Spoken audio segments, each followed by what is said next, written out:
একটি ভিখারি একটি বাবুর কাছে গিয়ে বললো, বাবু কিছু পয়সা দিন, আমি সকালে চা খাইনি, একটু চা খাবো। তো বাবু পকেট থেকে 10টা টাকা তাকে দিল। সে তখন বলল যে বাবু 10টা টাকায় হবে না, আমার আর 10 টাকা দিন, আমার একটা গার্লফ্রেন্ড আছে।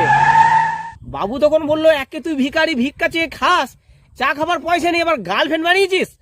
তখন ভিক্ষুকটি বলল যে বাবু, আমি ভিক্ষুক হয়ে গার্লফ্রেন্ড বানাইনি, গার্লফ্রেন্ডই আমাকে ভিক্ষুক বানিয়েছে।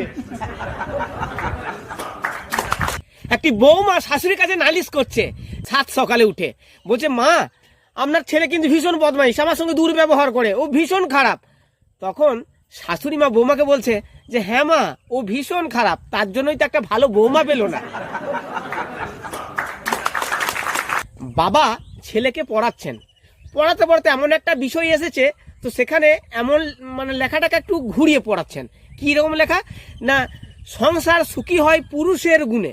এই কথাটা শুনে মা ভিতর থেকে রেগে খুন্তি নিয়ে তেড়ে এসেছে, যে এই তুমি ছেলেকে কি শেখাচ্ছ, উল্টো পাল্টা কথা, এইটা কি কখনো লেখা আছে না, এটা প্রবাদ বাক্য।